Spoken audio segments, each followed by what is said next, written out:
biqiltuu lalistuu yaa firee jannataa sabni tawaahidoo yaa Maariyaam waa'ee kee dubbata.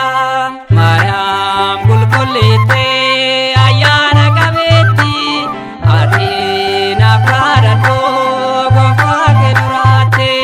Biqiltuu lalistuu yaa firee jannataa sabni tawaahidoo yaa Maariyaam waa'ee kee dubbata.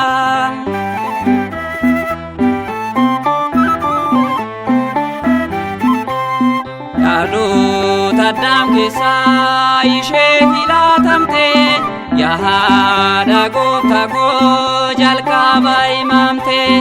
Raajota hedduudha waa'ee kee himane sirraa ni dhalata yaa Maariyaam uumaan dacheefsame. Maariyaam qulqulleettee ayyaana qabeetti ati naaf kadhadhoo gooftaa kee duraatte. Biqiltuu lalistuu yaa firee jannataa sabni tawaahidoo yaa Maariyaam waa'ee kee dubbata.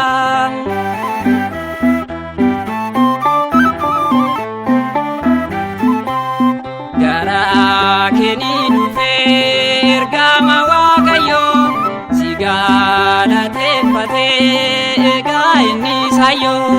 Yaa durbee durbummaan ilmaan deessa'oo jedhee sitti hime yaa Maariyaam ni sirrummaa sa'oo. Maariyaam qulqulleettee ayyaana qabeetti ati naaf kadhadhoo gooftaa kee duraatte. Biqiltuu lalistuu yaa firee jannataa sabni tawaahidoo yaa Maariyaam waa'ee kee dubbata.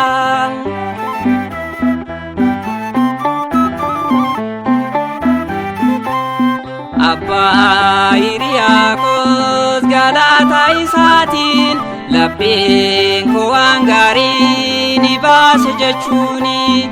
Ulfina Maariyaam kabajaan dhiyeesse kennaa kan qabduudha yaa Maariyaam atuu Waaqa deesse. Maariyaam qulqulleettee ayyaana qabeetti ati naaf kadhadhoo gooftaa kee duraatte. Biqiltuu lalistuu yaa firee jannataa sabni tawaahidoo yaa Maariyaam waa'ee kee dubbata.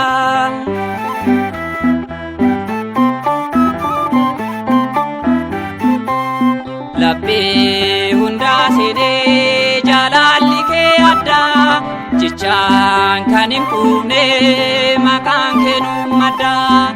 Deessuu gooftaa durbee ati nu barbaachista yaa haadha Waaqa koo yaa Maariyaam ati nu keessa jirta. Maariyaam qulqulleettee ayyaana qabeetti ati naaf kadhadhoo gooftaa kee duraatte. Biqiltuu lalistuu yaa firee